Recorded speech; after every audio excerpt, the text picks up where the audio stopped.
नमस्कार, मैं हूं राहुल राजपूत। चंद्रयान की सॉफ्ट लैंडिंग के बाद देश भर में खुशी की लहर है। भारत का चंद्रयान 3 चांद की सतह पर सफलतापूर्वक उतर गया है। इस मिशन की कामयाबी पर पीएम मोदी और सीएम योगी ने इसरो के वैज्ञानिकों के साथ साथ देश भर के लोगों को शुभकामनाएं दी हैं। जी हाँ, आप अपनी स्क्रीन से देख सकते हैं कि हम लैंडर मॉड्यूल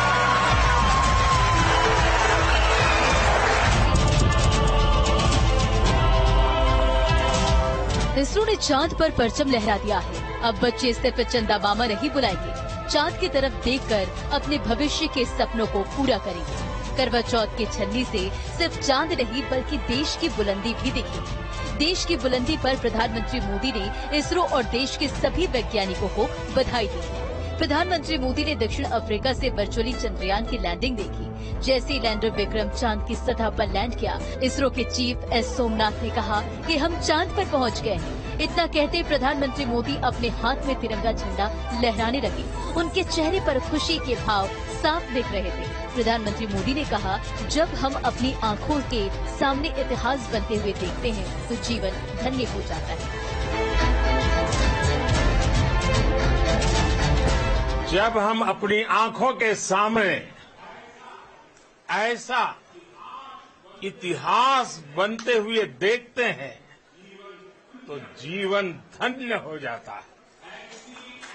ऐसी ऐतिहासिक घटनाएं राष्ट्र जीवन की चिरंजीव चेतना बन जाती है।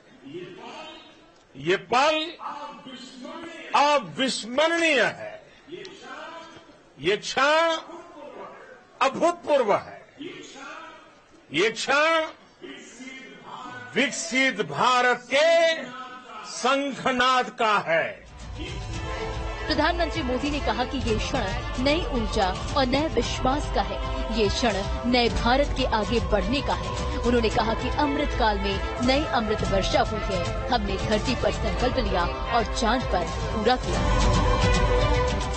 हमने धरती पर संकल्प लिया और चांद पर उसे साकार किया। और हमारे वैज्ञानिक साथियों ने भी कहा, India is now on the moon.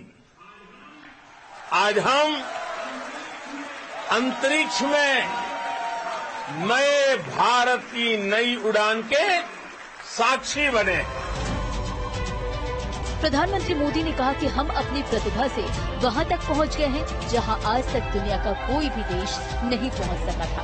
उन्होंने कहा कि चांद के जुड़े तथ्य भी अब बदल जाएंगे। नई पीढ़ी के लिए अब कहावतें भी बदल जाएंगी। हम धरती को माँ कहते हैं, चांद को मामा कहते हैं। कभी कहा जाता था चंदा मामा बहुत दूर है। अब एक दिन वो भी आएगा जब बच्चे कहा करेंगे चंदा मामा बस एक टूर के।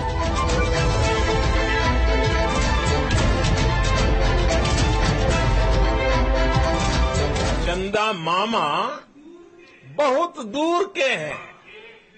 अब एक दिन वो भी आएगा जब बच्चे कहा करेंगे चंदा मामा बस एक टूर के हैं। इस दौरान उन्होंने इसरो चेयरमैन को फोन पर मिशन की सफलता पर बधाई दी। जी, आपका तो नाम सोमनाथ और सोमनाथ नाम चंद्र से जुड़ा हुआ है और इसलिए आज आपके परिवारजन भी बहुत आनंदित होंगे। मेरी तरफ से आपको, आपकी पूरी टीम को बहुत बहुत बधाई और सबको मेरी तरफ से अभिनंदन कह दीजिए। और हो सके उतना जल्दी मैं आप सबको रूबरू में भी बधाई दूंगा। इधर सीएम योगी ने भी चंद्रयान की सेफ और सफल लैंडिंग पर देशवासियों को बधाई दी है। प्रधानमंत्री मोदी जी के विजनरी नेतृत्व और मार्गदर्शन में इसरो के वैज्ञानिकों ने वह कर दिखाया है जो अब तक किसी ने नहीं किया था। आज की सफलता के लिए इसरो के सभी वैज्ञानिकों को ढेर सारी बधाई और पूरे प्रदेश और देशवासियों को इस सफलता की हृदय से शुभकामनाएं। चंद्रयान की सॉफ्ट लैंडिंग के बाद देश भर में खुशी की लहर, लोग आतिशबाजी कर रहे हैं और मिठाइयां बांटकर अपनी खुशी का इजहार कर रहे हैं। Team news 16।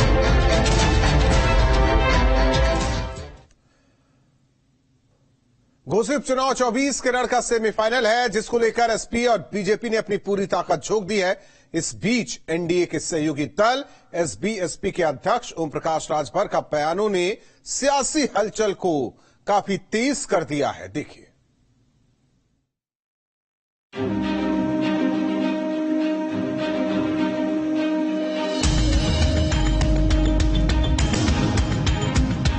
घोसी उपचुनाव का रण ओपी राजभर का प्रण। खुद को बताया हनुमान, तैयार है सियासी तीर कमान। उत्तर प्रदेश की घोसी में विधानसभा उपचुनाव का सियासी संग्राम चरम पर। समाजवादी पार्टी और बीजेपी दोनों की ही राहें आसान नहीं है। उपचुनाव की तारीख जैसे जैसे नजदीक आ रही है, वैसे वैसे जाति, बिरादरी और आरक्षण के मुद्दे जोर पकड़ते जा रहे हैं। ऐसे में विकास और जन समस्याओं के मुद्दे पीछे छूटते जा रहे हैं। एनडीए के सहयोगी दल सुबह सपा के अध्यक्ष ओम प्रकाश राजभर के बयानों ने सियासी बवाल खड़ा कर दिया है। राजभर ने वाराणसी में एक बड़ा बयान दिया। उन्होंने खुद को प्रदेश की राजनीति का हनुमान बताया है। राजभर ने समाज के बीच आरक्षण और बिरादरीवाद का मुद्दा उठाते हुए एसपी पर जमकर निशाना साधा। उन्होंने कहा, एसपी सरकार के दौरान भर्तियों में जाति विशेष को पहचानकर शामिल किया गया। चिल्लरों की बात करते हैं, जो शाम को 7 बजे के बाद पी करके 3-3 आदमी टेका के बस गाड़ी पे ला देते हैं। ऐसे लोगों की बात करते हैं जिनको एमएलए का फुल फॉर्म का पता न हो। ये समाजवादी पार्टी के पैसे पर, समाजवादी पार्टी के संसाधन से समाजवादी पार्टी को मजबूत करने में लगे हैं। जो पिछड़ों का, दलितों का, अल्पसंख्यकों का हक 4 बार की सत्ता में समाजवादी पार्टी ने लूटा है, उसे लुटवाने के लिए लोग लगे हैं। अखिलेश यादव पर कड़े बयानों को लेकर उन्होंने कहा, आप हमें धोखा देंगे तो क्या हम आपको घी पिलाएंगे? नहीं, आप हमको धोखा देंगे, आप हमको तो हम आपको घी पिलाएंगे? आप बताइए। मैं फिर कह रहा हूं, हाई कोर्ट के आदेश को आपने नहीं माना। 27% रिजर्वेशन खाली एक जाति के लागू बा, हमने का हिस्सा ना हो। मुख्यमंत्री 5 साल रहला का देहले? यही बनारस में बता दे 26 थाना हो, एको थाने पर भर, नाई, गोड़, पाल, प्रजापति, बिंद, केवट, मल्ला, दरोगा बा। काहे बदे नहीं बकैले तू? वोटवे ले भाई खाली।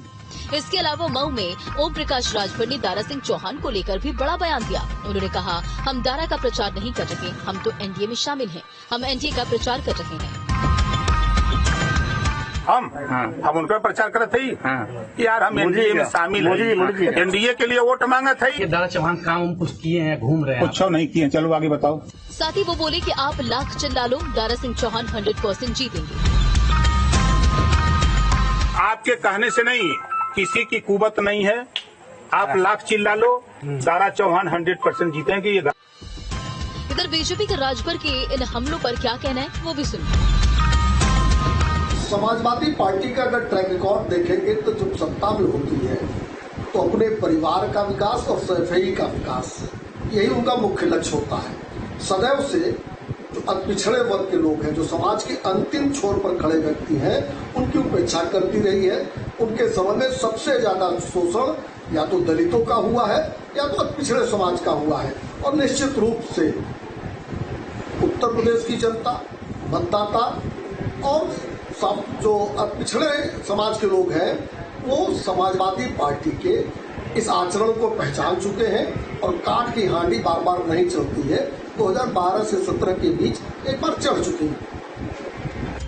वही विपक्षी दल राजभर के बयानों से खासे खफा है। कुल मिलाकर अब होसी विधानसभा उपचुनाव में सियासी दल अपने अपने तरीके से जातिवाद का कार्ड खेल रहे हैं और चुनाव की दिशा जन समस्याओं के मुद्दे से भटकती नजर आ रही है। 8 सितंबर को मतगणना के बाद ही पता चलेगा ओम प्रकाश राजभर का बैकवर्ड कार्ड कितना काम आता है। Team news state. 2024 लोकसभा चुनाव की तैयारियों में सभी पार्टियां जुटी हुई है। इसी कड़ी में बीएसपी अध्यक्ष मायावती ने लखनऊ में पदाधिकारियों के साथ बैठक की। इसमें लोकसभा चुनाव के लिए रणनीति पर चर्चा हुई है।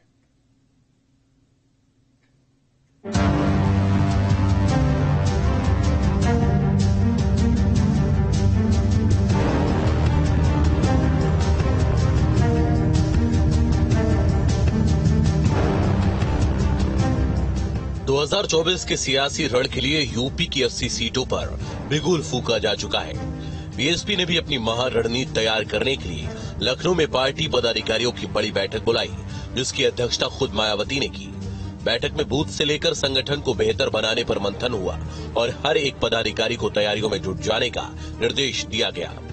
इस दौरान मायावती ने बीजेपी की मौजूदा सरकार पर गंभीर सवाल खड़े किए। उन्होंने कहा कि बीजेपी की संकीर्ण जातिवादी सांप्रदायिक राजनीति से लोग परेशान और दुखी हैं। बीजेपी अपना प्रभाव और जनाधार दोनों लगातार खो रही है। यूपी में लोकसभा का चुनाव एक तरफा न होकर दिलचस्प होगा। 2024 का चुनाव देश की राजनीति को नई करवट देने वाला साबित होगा। बैठक में आम चुनाव को लेकर रणनीति और दिशा निर्देश जारी किए गए। सभी कार्यकर्ताओं से कहा गया कि छोटी छोटी बैठक कर गांव-गांव में पार्टी को मजबूत करें। सर्व समाज के बीच में जनाधार बढ़ाने में जुटे। उम्मीदवारों के चयन में सावधानी बरती जाए। संगठन को जमीन पर मजबूत करने के लिए काम करें। कैडर कैंप को लेकर आदरणीय बहन जी निर्देश दिए। अब कैडर कैंप में हम लोग जाएंगे, कैडर कैंप लेंगे लोग पदाधिकारियों यही निर्देश। अच्छा, एक बात देखिए, जो बूथ को लेकर के बात कही गई है, बूथ पे किस तरह का रहेगा? बूथ सेक्टर के पदाधिकारियों को बुला के कैडर कैंप किए जाएंगे, ये माननीय बहन जी का निर्देश हुआ है। कैडर कैंप का मतलब क्या हुआ? यहाँ पे सभी कैडर के लोग रहेंगे, कितने की? सभी कैडर के जो पदाधिकारी होते हैं पार्टी सेक्टर के और पोलिंग बूथ के, वही पदाधिकारी बैठ के। और क्या हमारे लोगों को संगठन को तैयार करना। क्या बूथ पे इस बार ज्यादा जोर देने की बात हो रही है कि बूथ सेक्टर पे दोनों पे जाने के लिए हम लोग सभी कोऑर्डिनेटर अपने अपनी जगह जाएंगे और कैडर कैंप लेंगे और 2024 की तैयारी के लिए बहन जी ने कहा ये हमारे मुखिया का आदेश है, वो हम करेंगे। मुखिया हमारी कहेंगी बहन जी के जैसा वैसा हम लोग करेंगे। बैठक में मायावती ने एक बार फिर से साफ किया कि बीएसपी किसी गठबंधन का हिस्सा नहीं होगी। इसकी वजह बताते हुए उन्होंने कहा कि गठबंधन करने से हमेशा बीएसपी को नुकसान हुआ। हमारा वोट दूसरी पार्टी को ट्रांसफर हो जाता है। दूसरी पार्टियां अपना वोट ट्रांसफर करने में मदद नहीं करती। इस कड़वी हकीकत को नजरअंदाज करके आगे नहीं बढ़ा जा सकता। बहुजन समाज पार्टी गांव चलो अभियान के तहत एक एक गांव में कैडर कैंप के माध्यम से बहुजन समाज पार्टी को जोड़ने में लगी हुई है। आने वाला समय बहुजन समाज पार्टी के आदरणीय बहन कुमारी मायावती जी ने अपने सरकार में चाहे अम्बेडकर गांव रहा हो, तमाम विकास आदरणीय बहन कुमारी मायावती जी तमाम लोगों को, लाखों लोगों को सरकारी नौकरी देने का काम किया था। बहन जी ने जो है पूरे प्रदेश के हमारे सभी जिलाध्यक्ष, वामसेव के जिला संयोजक और मंडल के सभी प्रभारीगण आज की बैठक में माननीय बहन जी ने बहुत ही सभी को जोश के साथ, जो पूरे भारत देश के जो हालात हैं, उत्तर प्रदेश के जो हालात हैं, जो देश की सरकार है, प्रदेश की सरकार है, बड़े पैमाने पर जो SC ST के लोग हैं, OBC के लोग हैं, अल्पसंख्यक समाज के लोग हैं और जो सामान्य वर्ग के जो गरीब कमजोर लोग हैं, जिनकी हालत इतनी बदतर हो गई है, जो बेरोजगारी इतनी, महंगाई इतनी, तो इससे निपटने के लिए माननीय बहन कुमारी मायावती जी ने कार्यकर्ताओं का और जनता का आह्वान किया है। मायावती के निर्देशों के साथ जब बीएसपी पदाधिकारी और कार्यकर्ता जमीन पर उतरेंगे तो विरोधियों को कड़ी टक्कर देते नजर आएंगे। Team news state.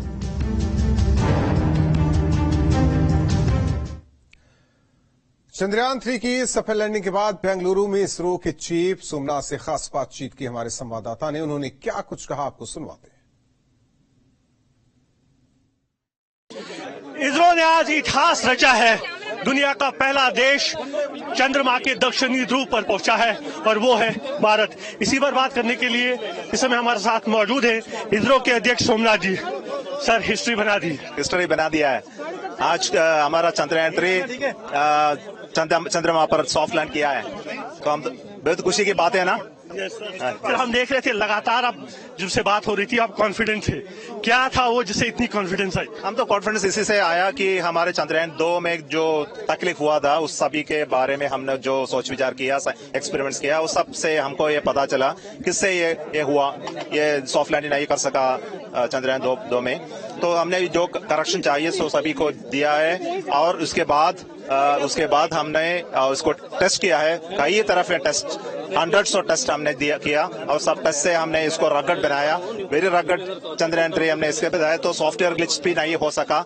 हम तो इसलिए ये कॉन्फिडेंट था कि जो कुछ गलती हो जाए, जो कुछ खराब हो जाए, फिर भी ये इसी बार हमको सॉफ्ट लैंडिंग की डिजाइन तो किया है। 43 डेज का जो सफर था, इस दौरान जो है सर, कभी ऐसा लगा कि मुश्किल है, कुछ ऐसा सामने आया? मुश्किल तो है, इसलिए जो हम काम करते हैं ना, तो आसानी काम करने के कोई एंजॉयमेंट नहीं है ना। प्रधानमंत्री ने आपसे बात की, क्या कहा उनसे? और प्रधानमंत्री जी ने तो हम सबको कंग्रेचुलेट किया, हमारे फैमिली को कंग्रेचुलेट किया, हमारे हार्डवर्क को बधाई दिया। जो उसने कहा कि हम जरूर वहां आके हमको सबको हमारे एक को मिलके कंग्रेचुलेट करेंगे। अब रोवर की बात है सर, रोवर को बाहर आना है, कब रोवर बाहर आएगा, क्या और क्या एक्सपेरिमेंट्स होंगे? हम आज नाइट में हम डिसीजन लेंगे कब रोवर बाहर आने का। ये टेस्ट हो रहा है वहाँ और साइंटिस्ट तो हमको डाटा चेक कर रहे हैं, इसके बाद सब वे डिसाइड करेंगे। सर, न्यूज नेशन की तरफ से मुबारक आपको। ये थे इसरो के अध्यक्ष सोमनाथ जी जो बता रहे थे कि क्यों आज ये उनका खुशी का दिन है और भारत के लिए क्यों ये सबसे अहम दिन है। और यहाँ रुकते हैं कुछ पलों के लिए।